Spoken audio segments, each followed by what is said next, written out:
अब माइक हो जैसे के से कहेगा अरे पानी भरे अरे जात रानी पाकावाई नरवा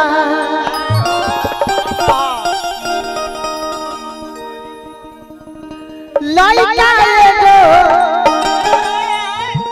अरे बैठल रहे बारवा के तरवा अरे बोलती पवनी तन धाइली हुए कि भौजी रे कि भौजी रे ऊपर वाला सब कामवा कैली हुए बाकी फरमाइश कह तड़े औरत बड़ी भाव से कि छोड़ी गवना हरी में हरिया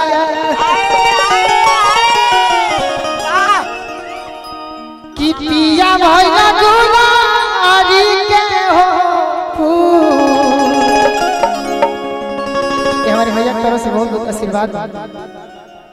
औरत ये बड़ी भाव से कहत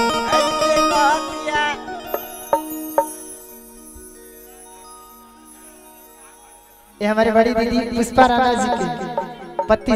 यानी कि शुभम जीजा जी की तरफ से महेश भैया अलाउंसर कहीं भी हो आप मंच पर चले महेश भैया अलाउंसर आप कहीं भी हो मंच पर चले आइए महेश भैया मेरी आवाज आ रही है तो यथाशीघ्र मंच पर आइए आप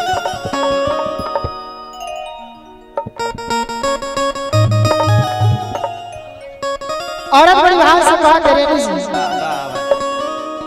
तू चली जाई बाबा हाजी अब कैसे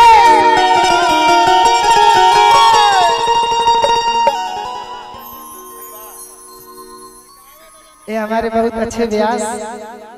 अनिल पासवान जी छोटका किनारे के रहे वाले उनका थोड़ा सा बहुत आशीर्वाद और कहेगा